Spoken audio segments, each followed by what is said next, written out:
내게로부터 눈을 들어 주를 보기 시작할 때 주의 일을 보겠네. 내 작은 마음 돌이키사 하늘의 꿈을 꾸게 하네. 주님을 볼 때 모든 시선을 주님께 드리고 살아계신 하나님을 느낄 때 내 삶은 주의 역사가 되고 하나님이 일하기 시작하네. 시선이라는 CCM 가사의 내용입니다. 말씀을 준비하면서 묵상할 때 이 찬양이 또 많이 떠오르더라고요. 제가 사실 이 시간에 같이 부르고 싶은데 저도 사실 잘 모르고 그리고 여러분들도 익숙하지 않을 것 같아서 제가 다음에 기회가 되면 한번 같이 불러보도록 하겠습니다. 왜 이 가사가 이 노래가 떠올랐냐면 교회 생활 헌신하면서 교회 생활을 시작하고 우리에게 믿음이라는 것을 주셔서 천국을 소망하게 하실 때 자연히 그리스도인들의 마음 가운데 드는 생각은 무엇이냐면은 하나님을 기쁘게 해드리고자 하는 마음이 생기게 됩니다. 그러면은 그 삶에 나타나는 현상이 뭐냐면은 교회를 위해서 주님의 말씀에 순종하고 헌신하는 일이 자연스럽게 나오게 된다는 거예요. 믿음으로 그 삶을 들여서 사명을 감당하는 인생으로 바뀌게 됩니다. 물론 처음에는 그 사명이 보이지 않을 때가 있어요. 그러나 하나님께서 그 마음을 가지고 기도하게 하시면서 교회 생활을 꾸준히 해가게 되면은 결국 주님의 기쁨을 위해서 무언가 하는 삶으로 바뀌게 된다는 것이죠. 그것이 바로 복된 그리스도인들의 삶입니다. 그러나 이렇게 그 사명을 감당하고 헌신을 하다 보면은요, 어느 순간 우리도 모르게 우리가 지쳐갈 때가 있습니다. 많이 힘들고 어려울 때가 있습니다. 우리는 이런 어려움과 지쳐가는 상황들을 헌신자로서 이 삶을 살아갈 때 어떻게 이 상황들을 극복하고 이길 수 있을까? 저는 이 가사에 그 비밀이 있는 것 같아요. 그래서 이 가사를 기억하면서 오늘 말씀에서 우리가 이런 내용을 가지고 함께 나눠보도록 하겠습니다. 지난주에 우리는 하나님의 교회가 세워지고 주님의 뜻이 이루어지는 데 있어서 누군가의 희생과 헌신이 필요하다는 것을 살펴보았습니다. 그러면서 바울이 이를 위해서 사명에 대한 이야기를 먼저 교회 공동체를 위해서 기도하려고 하는 가운데 이 사명에 대한 이야기를 먼저 했다고 말씀드렸는데 이제 본격적으로 2절부터는 바울이 받은 이 사명, 바울이 어떤 사명을 감당하고 있는지에 대한 이야기를 하기 시작합니다. 먼저 바울이 자신이 갇히게 된 이유를 이야기해요. 바울이 그렇게 자신이 갇히게 된 이유는 그것은 다른 것이 아니라 오늘 말씀의 표현대로 보게 되면은 하나님의 은혜의 경륜 때문입니다. 먼저 국어 사전에서 이 경륜이란 말을 한번 찾아봤습니다. 이 경륜이란 말은 무엇이냐면 이를 조직적으로 계획함, 천하를 다스림이라는 뜻을 가진 단어가 이 경륜이라는 단어예요. 우리도 보통 이해할 때 그렇게 이해할 수 있을 것 같아요. 그래서 하나님의 경륜이라고 하면 온 세상을 다스리고 계획하시고 이루시는 하나님의 일로 이해할 수 있을 것입니다. 그러나 오늘 본문에서 이 경륜이라는 말은 그 의미를 명확히 살펴보기 위해서는요, 헬라어를 한번 살펴볼 필요가 있는데 오이코노미안이라는 단어가 사용이 됩니다. 이 말은 여러분 집을 의미하는 이 단어가 오이코스라는 말이거든요. 그리고 여기에 관리하다라는 뜻을 가진 그 단어가 합성되어서 만들어진 단어가 이 오이코노미안이라는 이 단어예요. 그래서 무슨 뜻을 가지고 있냐면은 집안을 관리하는 직책, 청지기, 집사라는 의미를 가지고 있는 단어가 이 단어입니다. 따라서 이 경륜이라는 말은 하나님께서 일을 계획하고 이루시는 하나님의 일로 이해하기보다는 오히려 바울이 지금 여기서 이야기하는 이 경륜이라는 말은 하나님께서 바울에게 맡기신 직책, 사명을 의미하는 단어라는 거예요. 골로새서 1장 25절은 오늘 본문과 같은 표현으로 되어진 마치 복음서의 그 병행 본문들이 있어요.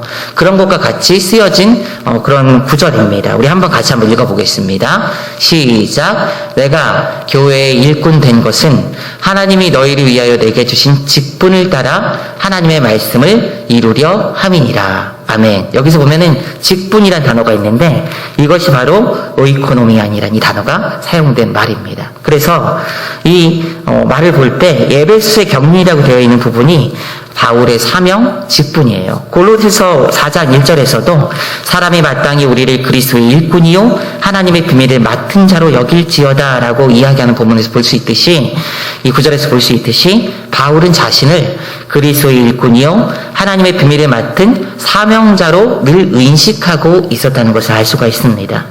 바울은 하나님께서 주신 직무, 사명을 위해서 지금 감옥에 투옥되는 어려움과 희생을 감당하고 있는 것입니다.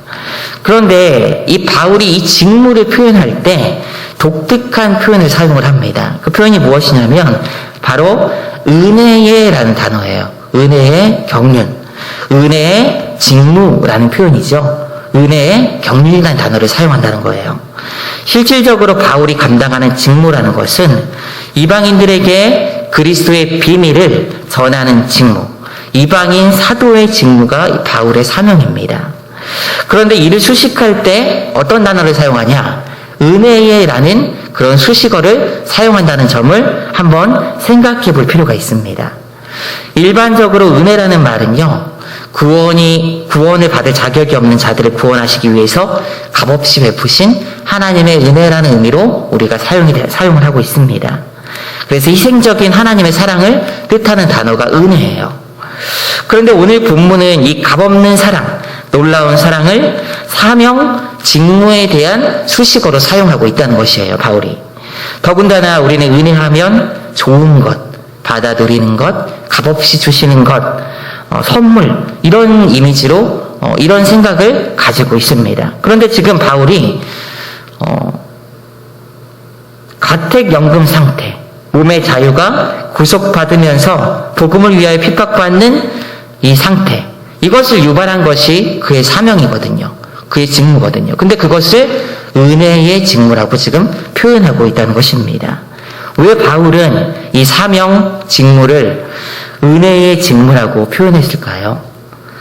여러분, 사도의 직분 자체가, 그 이유는 이 사도의 직분, 바울이 받은 직분, 또 여러분들과 제가 받은 직분과 사명, 이 모든 것들은요, 사실 영광스러운 복음과 관련된 하나님께서 우리에게 주신 귀하고 영광스러운 그 자리라는 것을 우리는 알아야 합니다. 그것 자체가. 디모데전서 1장 13절부터 15절까지 말씀인데 우리 같이 한번 읽어보도록 하겠습니다. 디모데전서 1장 13절에서 15절 시작. 내가 전에는 비방자요 박해자요 폭행자였으나 도리어 긍휼을 입은 것은 내가 믿지 아니할 때 알지 못하고 행하였습니다. 우리 주의 은혜가 그리스도 예수 안에 있는 믿음과 사랑과 함께 넘치도록 풍성하였도다. 미쁘다 모든 사람이 받을 만한 이 말이여 그리스도 예수께서 죄인을 구원하시려고 세상에 임하셨다 하였도다. 죄인 중에 내가 괴순이라. 아멘. 바울은 자신이 비방자였고 박해자였고 폭행자였다고 합니다. 그리스도를, 교회를 그렇게 핍박하고 비방하고 박해했던 사람이에요. 여기뿐만 아니라 다른 서신서에서도 그는 자신이 교회를 심히 핍박하는 사람이라는 말을 드러내놓고 계속 고백해요. 그래서 그는 오늘 디모데전서 우리가 읽은 그 15절에서 자신을 죄인 중에 괴수라고까지 표현하고 있습니다. 그런데 하나님께서 그를 강권적으로 만나주시죠. 다메섹 도상에서 그리스도인들을 핍박하고 잡아넣기 위해서 말을 타고 가고 있는데 하나님께서, 그리스도께서, 예수님께서 강권적으로 바울을 만나주시죠. 구원하여 주시고 구원하여 주시는 것을 그치는 것이 아니라 이제는 사도의 직분을 그에게 허락해 주신 것입니다. 이 놀라운 일을 가능하게 한 것을 바울은 우리가 아까 디모데전서 1장 13절에서 15절까지 읽었는데 14절에서 표현을 해요. 그것을요. 근데 이 한글 성경은요, 그냥 이렇게 문장으로 표현을 해가지고 쭉 읽는 그냥 단조로운 문장으로 표현해가지고 잘 표현이 안 되어 있는데 이것이 사실은 느낌표가 뒤에 꽝꽝 붙어야 되는 표현인 거예요. 우리 주의 은혜가 그리스도 예수 안에 있는 믿음과 사랑과 함께 넘치도록 풍성하도다. 느낌표 땅땅 이렇게 붙어야 되는 거예요. 바울은 그래서 죄인 중에 괴수인 자신에게 주신 그 놀라운 직무를 지금 감격하고 있는 것입니다. 직무 자체에 감격하고 있는 거예요. 하나님께서 나에게 주신 이 직무, 하나님께서 나를 사명자로 부르신 이 직무 자체에 대해서 바울은 감격하고 있는 거예요.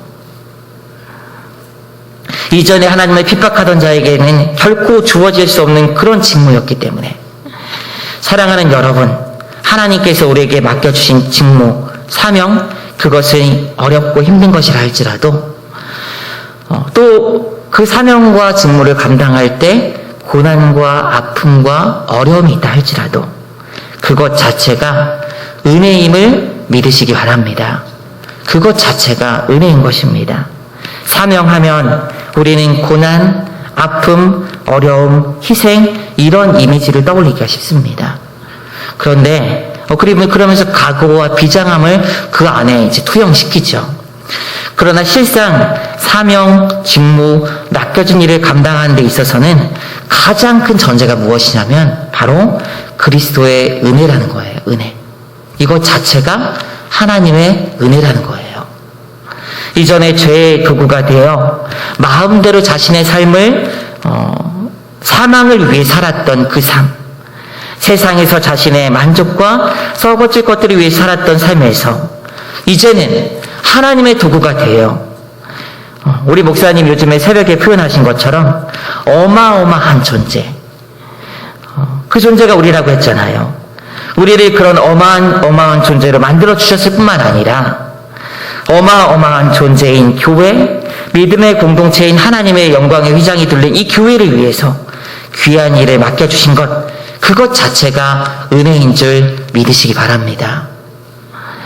그래서 해야 하고 비장하고 각오를 다지기 전에 은혜가 있어야 감당할 수 있는 거예요. 하나님의 은혜에 대한 그 시각이 있어야 감당할 수 있는 거예요. 은혜가 없으면 하지 못하고, 은혜를 알지 못하고, 알면 은혜를 경험하고, 은혜 가운데 있으면 이 사명과 직무를 감당할 수 있게 되는 것입니다. 은혜의 사명이 있는 사람은 어려움이 있어도 이를 감당할 수 있는 거예요. 저도 참 교회 사역을 오랫동안 해온 것 같아요. 이 교회 사역을 해가면서 참 좋은 일들도 많고 행복한 일도 참 많았지만 오늘 말씀 준비하면서 참 어려운 일도 있고 억울한 일도 있고 아픈 일도 많고 말 못할 일도 참 많이 있었습니다. 그런데 저도 이런 상황에서 교회 밖으로 어떤 교회에서는 진짜 오해를 사고 내몰리기도 했어요. 오해를 사고도 사면서 그 위에 계신 우리 목사님이 그 목사님이 굉장히 말을 다르게 하면서 당회에서 그리고 우리 교육자들한테 말을 다르게 하면서 결국 다 내몰아 버리는 그런 상황들이 되기도 했어요. 근데 말을 막 하고 싶은데 못 하겠더라고요. 이런 말을 정말 못 하겠더라고요. 진짜. 부교육자들에게 그렇게 하는 일들에 대해서 정말 좋은 장면도 있는데 얘기하고 싶은데 못 하겠더라고요. 정말 그 얘기를 진짜 마음속으로 진짜 제가 인간적인 표현으로 정말 비열하다고까지 느꼈어요. 정말 그런 경우도 있었어요. 어디를 가든지 정말 많이 느낀 게 힘 있는 사람은 그 힘 가지고 힘 없는 사람들을 마음대로 하는구나. 자기 이익과 자기 이익을 위해서 교회나 세상이 다 똑같구나. 그런 것들까지 정말 처절하게 많이 느꼈습니다. 그러나 그럼에도 불구하고 저에게 주신 은혜의 사명이 있기 때문에 제가 대학 다닐 때 받았던 하나님의 말씀이 있기 때문에 하나님께서 나에게 맡겨주신 이때를 위함이 아닌지 어찌 알겠느냐라는 그 말씀에 대한 하나님의 은혜가 있기 때문에 걸어왔던 것 같아요. 잘.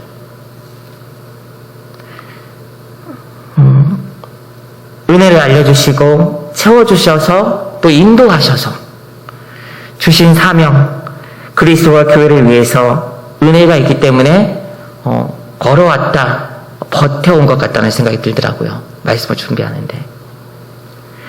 그런 면에서 버텨나가는 것도 은혜가 있어야 돼요. 여러분이 사명을 감당할 때 은혜가 있어야 돼요. 그런데 또 조금 더 나아가면요, 잘 감당하기 위해서 버티는 것뿐만 아니라 아주 잘 감당하기 위해서 필요한 것도 이 은혜라는 것입니다. 은혜의 직무이기 때문에 은혜가 늘 공급이 돼야 돼요. 은혜가 늘 공급돼야 돼요. 여러분들 한번 자신이 하나님께 주신 사명을 지금 잘 감당하고 있는지 한번 잘 생각해 보세요. 목자, 목녀로, 또 권사로, 교회 집사로, 그리고 나에게 맡겨주신, 보여주시고 저거 됐으면 좋겠다라고 생각되는 그런 자리가 있는데 안 하고 있는 자신의 모습들이 있지는 않은지 한번 잘 생각해 보라는 거예요. 그러면서 내가 지금 은혜를 충만하게 받고 있는지 한번 돌이켜 보시길 바라요. 사명을 감당하는 것, 그 사명의 자리에서 버티는 것, 전부 다 은혜가 있어야 가능한 것입니다. 지금 은혜가 없으면, 나에게 주신 그리스도의 그 은혜가 없으면 감당할 수 없는 거예요. 사랑하는 여러분, 은혜 받기를 사모하시기를 주님의 이름으로 축원드립니다. 날마다 은혜 가운데 거하는 복된 인생 되시기를 주님의 이름으로 축원드립니다. 우리에게 맡겨주신 사명, 직무가 있음을 우리는 기억해야 합니다. 그리스도의 복음을 위해서, 교회를 위해서, 믿음의 공동체를 위해서 내가 살아 숨쉬는 공간에서 하나님의 영광을 위해서 내가 있어야 할 자리, 내가 할 수 있는 건, 내가 해야 하는 건, 내가 말하고 내가 초점을 삼고 살아가야 할 것이 사명입니다. 여러분의 직무입니다. 이를 비장한 각오가 있어야 하며 고통을 감내하는 어려움을 이기는 인내력으로만 가야 하는 길이 아닙니다. 이는 그 이전에 은혜의 직무라는 것을 꼭 기억하시기를 부탁드립니다. 감히 나 같은 것에게 주신 하나님의 영광스러운 직무, 아무에게나 주신 것이 아니라 은혜를 아는 나에게 주신 직무, 그래서 은혜에 충만하여 그 영광에 참여하는 귀한 삶이 되시기를 주님의 이름으로 축원드립니다. 그렇다면 이 은혜의 직무의 시작점은 어디 있을까요? 우리 3절 4절 말씀 한번 붙여서 한번 읽어보도록 하겠습니다. 오늘 본문 시작. 곧 계시로 내게 비밀을 알게 하신 것은 내가 먼저 간단히 기록함과 같으니 그것을 읽으면 내가 그리스도의 비밀을 깨달은 것을 너희가 알 수 있으리라. 아멘. 바울은 자신에게 비밀이 계시로 주어졌다고 말씀하고 있습니다. 그리고 4절에서 그는 그 비밀이 그리스도의 비밀이라고 언급하고 있어요. 이에 대해서 먼저 간단히 기록합니다. 간단히 기록했다고 얘기해요. 그래서 너희가 그것을 읽어보면 알 수 있다고 얘기해요. 그 내용은 뭐냐면은 에베소서 1장, 2장에 해당되는 내용이고, 그 해당되는 내용의 핵심은 무엇이냐면요, 에베소서 1장 9절부터 10절까지 말씀이에요. 바울이 계시로 받은 그리스도의 비밀이 뭔지에 대한 얘기가. 우리 한번 에베소 1장 9절부터 10절까지 말씀 한번 읽어보도록 할게요. 한번 같이 한번 읽어보도록 하겠습니다. 시작. 그 뜻의 비밀을 우리에게 알리신 것이요 그의 기뻐하심을 따라 그리스도 안에서 때가 찬 경륜을 위하여 예정하신 것이니 하늘에 있는 것이나 땅에 있는 것이 다 그리스도 안에서 통일되게 하려 하심이라. 아멘. 그 비밀이 무엇이냐면요, 그리스도 안에서 만물을 다 통일시키시는 것입니다. 그것이 그리스도의 비밀인데, 이는 유대인만 해당되는 것이 아니라 이방인들, 지금 이 에베소서 서신서를 읽을 이 이방인들, 너희가 만물 안에서, 만물이, 너희 모든 만물들, 유대인을 포함한 너희 모두가 그리스도 안에서 통일되게 하는 게 그리스도의 비밀이다라는 것을 바울은 지금 말하고 있어요. 그 만물의 통일을 위해서 바울은 지금 자신이 불림받았다고 이야기하고 있습니다. 그래서 에베소서를 읽는 이방인들에게 그때 너희가 죄인 되었을 그때는 멀리 있었지만, 그렇지만 지금은 그리스도와 가까이 있다는 것을 바울은 앞서도 이야기하고 있는 거예요. 여기서 재미있는 것은 이 그리스도의 비밀이라고 할 때 이 비밀이라는 말에 해당하는 단어입니다. 어떤 단어가 사용되냐면요, 여러분들 잘 아는 단어예요. 미스테리라는 단어 아시죠? 미스테리. 이 미스테리라는 말은 신비한 것, 무언가 드러나지 않는 것이 있는 것을 표현할 때 미스테리라고 합니다. 이 단어가 헬라어예요. 사실은요, 헬라어. 그래서 그리스도의 비밀을 이야기할 때 미스테리온이라는 단어가 사용이 됩니다. 이 단어는 여타의 다른 신비 종교나 고대의 그런 종교에서는 제사 의식 그리고 그 내용을 의미하거나 혹은 비밀스러운 예언이나 환상 같은 것을 이야기하는 단어였습니다. 그러나 이 유대 문헌, 유대인들 이 문화권에서는 그 의미가 달라요. 무엇이냐면 하나님의 계시로 알려진 어떤 사실들, 특히 어떤 사실이냐면 종말론적 구원과 관련된 하나님의 계획을 의미하는 것입니다. 이것이 미스테리란 단어예요.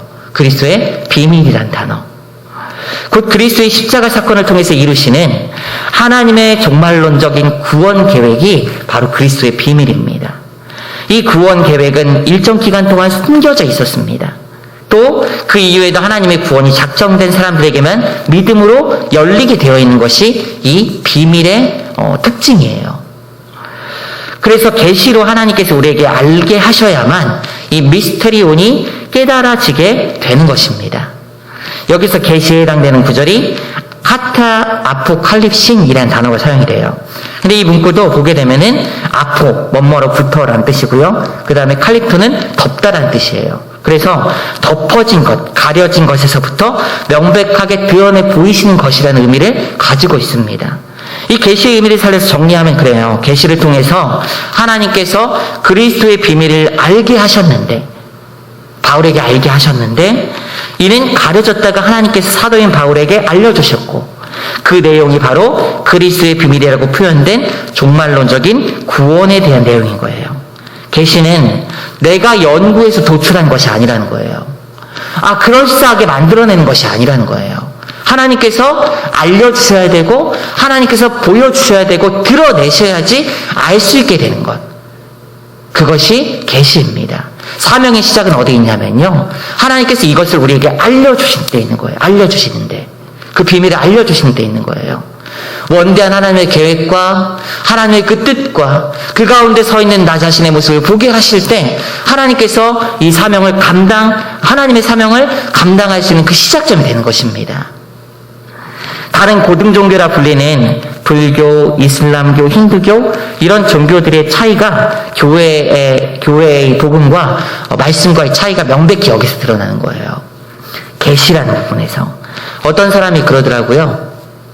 자신이 진짜 노력하고 연구하고 막 그러면은 다른 종교에서 이야기하는 교리들 같은 거 만들어낼 수 있을 것 같다는 거예요.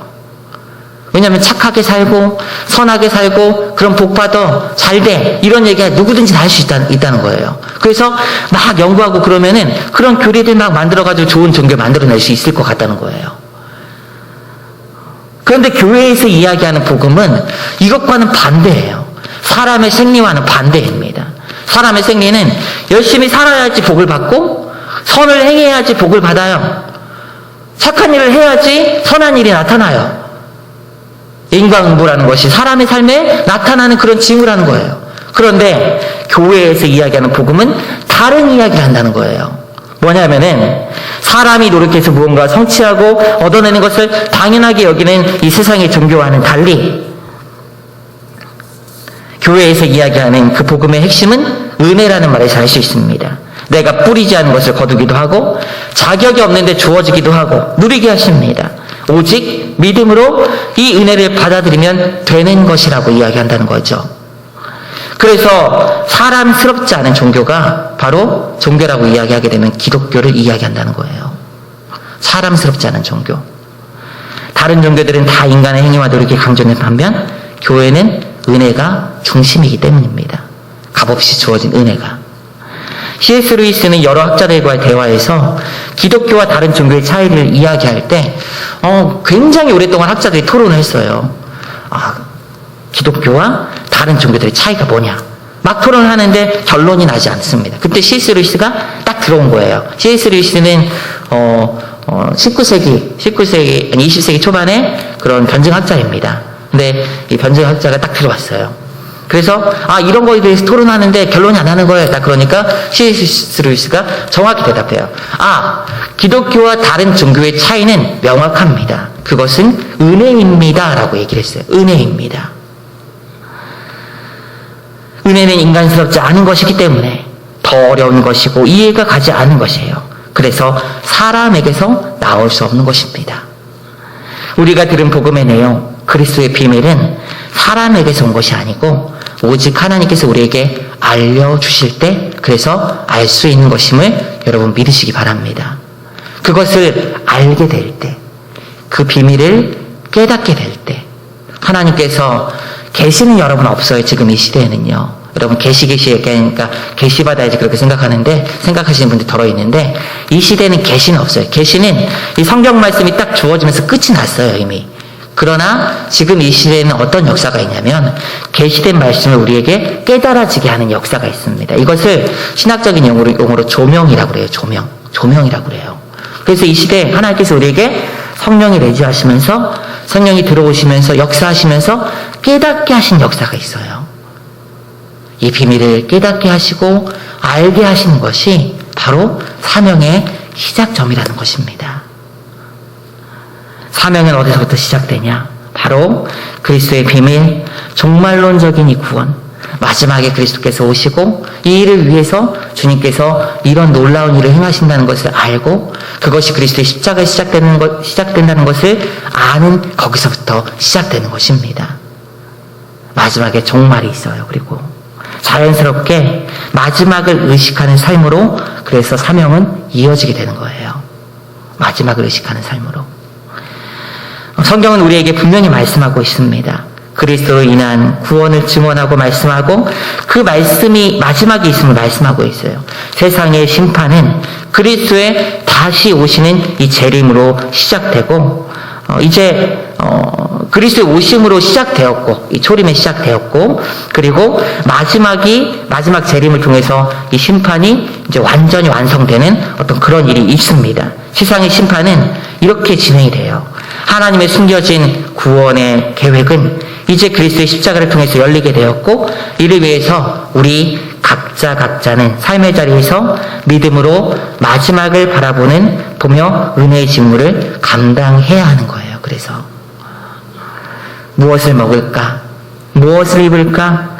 이는 다 이방인들이 구하는 것이라 한 이유가 있어요.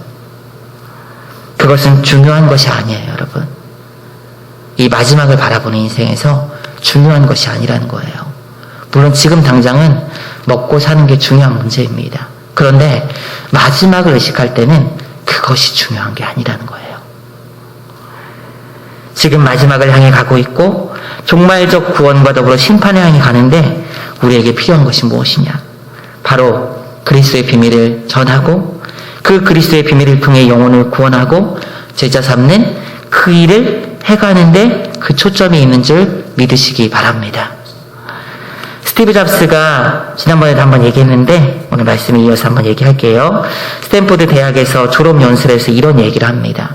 세 가지를 얘기하는데 마지막 세 번째 가장 중요하다고 이야기하면서 세 번째를 이야기해요. 그것이 무엇이냐면 내가 곧 죽을 수도 있다는 삶은 내 삶에서 큰 결정을 내리는데 중요한 도움을 주었습니다. 라고 이야기를 합니다. 외형적 기대, 자부심, 좌절, 실패에 대한 두려움은 죽음 앞에서 아무것도 아니며 진정으로 중요한 것만 남기 때문입니다. 라고 이어서 말했어요. 여러분이 언젠가 죽으리라는 사실을 기억하는 것은 살면서 뭔가 잃을 것이 있다는 생각의 함정으로부터 벗어나는 가장 좋은 길이라고 생각합니다. 여러분은 이미 벌거숭이입니다. 그러므로 마음이 가는 대로 따라가지 못할 이유가 없습니다. 라고 이야기했어요, 여러분. 스티브 잡스가 이야기할 때 초점이 있어요. 뭐냐면요. 우리를 혼란스럽게 하고 우리가 다른 것에 집중하게 만드는 여러 가지에 대해서 우리가 막 이렇게 바쁘고 막 이렇게 집중하게 만드는 막 여러 가지에 신경 쓰게 만드는 그 일을 죽음이라는 것을 생각하면서 그 일을 바라볼 때 중요하지 않은 것들이 가지쳐진다는 거예요. 중요하지 않은 것들이. 여러분들 한번 생각해 보세요. 죽음이라는 것이 금방 눈앞에 왔다고 한번 생각해 보세요. 한 달 뒤로 왔다고 딱 생각해 보세요. 그러면은 지금 여러분들이 시간 쏟고 물질 쏟고 투자하고 살아가는 그 모든 것들에서 가지쳐지는 것들이 뭔지 한번 생각해 보세요. 남겨진 한 달의 시간 동안 무엇을 위해 살지? 그것이 죽음을 의식하는 삶입니다. 그리스도인들은요, 이 종말론적인 의식을 늘 가지고 있어야 돼요. 우리 늘 이야기하잖아요. 예배 끝나고 주님이 오실 수도 있어요. 오늘 저녁에 주님이 오실 수도 있고, 일주일 뒤, 한 달 뒤, 또 길게 보면 더 오랜 시간이 걸려서 주님이 오실 수도 있습니다. 언제 오실지 알지 못해요. 그런데 그것을 땡겨서 생각해 보라는 거예요. 그럼 내가 지금 어떻게 살아야 될지에 대한 답이 나온다는 겁니다. 우리는 이 땅에서 마지막이 있음을 알아야 합니다. 하나님의 종말적 심판과 구원의 일이 진행 중에 있으며 그 시기에서 나에게 해당되는 시간이 있습니다. 그때 내가 지금 죽음 앞에 서 있다고 생각하면 무엇을 해야 할지 우리는 더욱 분명해집니다. 죽음이 다가오고 있고 그것이 급하게 다가오고 있다면 이 땅에서 나에게 주어진 시간이 지금 줄어들고 있음을 의식하면서 내가 지금 시간을 보내고 내가 집착하고 내가 지금 관심을 가지고 살아가고 있는 지금 그것이 맞는지 잘 곰곰이 생각해 보시기를 바랍니다. 주님 앞에서는 그때가 다가오고 있어요. 마지막 구원의 때 후회 없이 나아가 주어진 그리스도의 비밀, 내게 깨닫게 하신 그 비밀을 가지고 어떤 삶을 살았는지 주님 앞에 후회 없이 이야기할 수 있는 삶이 되시기를 주님의 이름으로 축원드립니다.